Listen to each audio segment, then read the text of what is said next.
Janshakti news, जनतेसाठी जनतेसोबत। इतिहासाची समृद्ध परंपरा आणि उज्ज्वल भविष्याची नवी दिशा। सोलापूर जिल्ह्यातील दक्षिण तालुक्यात वसलेले वळसंग एक प्रगतशील आणि वेगाने विकसित होणारे गाव।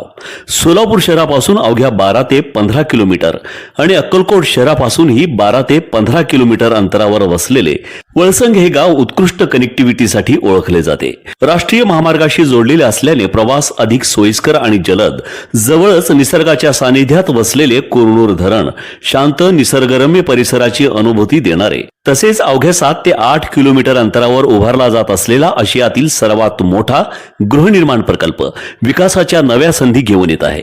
अनुकूल भौगोलिक रचना, गृहनिर्माण संस्था, उद्योग आणि विविध प्रकल्पांसाठी आदर्श ठिकाण, गुंतवणुकीसाठी लाभदायक आणि भविष्यातील प्रगतीची खात्री देणारे गाव म्हणजे आपलं वळसंग।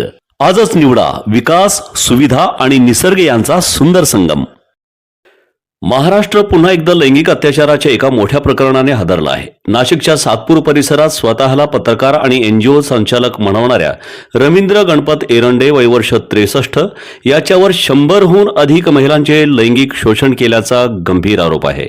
पोलिसांनी त्याच्याकडून जप्त केलेल्या टॅब आणि पेनड्राईव्ह मध्ये तब्बल 87 अश्लील व्हिडिओ सापडले आहेत। हे व्हिडिओ ब्ल्यू फिल्म स्वरूपात विकल्याचीही शक्यता वर्तवली जात आहे। रवींद्र एरंडे याने गरजू महिलांना, विशेषतः अंगणवाडी सेविका आणि आशा वर्कर्सना नोकरीचे आमिष दाखवून त्यांचे लैंगिक शोषण केल्याचा आरोप आहे। हे अत्याचार नाशिक आणि इगतपुरीतील विविध हॉटेल्समध्ये गुपचूप करण्यात आल्याचे समोर आले आहे। पीडित महिलांना नोकरी देण्याच्या बहाण्याने तो त्यांना हॉटेलमध्ये बोलावून घेत असे आणि तेथे व्हिडिओ तयार करत असे, असा प्राथमिक तपास समोर आला आहे। सुरुवातीला एरंडेने स्वतःच 12 लाख रुपयांची खंडणी मागितल्याची तक्रार नाशिक पोलिसांकडे दिली होती। मात्र तपासादरम्यान एका पीडित महिलेने समोर येऊन एरंडे विरुद्ध तक्रार दाखल केली। त्यानंतर पोलिसांनी त्याला अटक केली। सध्या त्याच्यावर बलात्कार, लैंगिक शोषण आणि अनुसूचित जाती अत्याचार प्रतिबंधक कायद्याअंतर्गत अर्थात अॅट्रॉसिटी अंतर्गत गुन्हा दाखल करण्यात आला आहे। इतर सह आरोपी आणि व्हिडिओ विक्रीचे इतर दुवे शोधण्यासाठी पोलीस सखोल तपास करत आहेत। पोलीस अधिकाऱ्यांनी सांगितले की प्रकरण अतिशय गंभीर आहे। आम्ही सर्व व्हिडिओची फॉरेन्सिक तपासणी करत आहोत। आणखी पीडित महिला समोर येत असतील तर त्यांचे संरक्षण करून तक्रारी दाखल केल्या जातील। हे प्रकरण अशोक खरात याच्या प्रकरणापेक्षा मोठे असल्याचे स्थानिक पातळीवर बोलले जात आहे।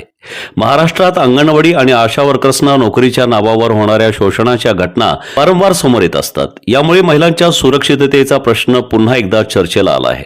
रवींद्र एरंडे याला न्यायालयीन कोठडीत ठेवण्यात आले असून पोलीस त्याच्याकडून अधिक माहिती घेत आहेत। प्रकरणातील इतर आरोपी आणि व्हिडिओ विक्रीचा रॅकेट उघड करण्यासाठी तपास सुरू आहे। महाराष्ट्र सरकार आणि महिला आयोगाने या प्रकरणात तातडीने लक्ष घालावे अशी मागणी आता जोर धरू लागली आहे।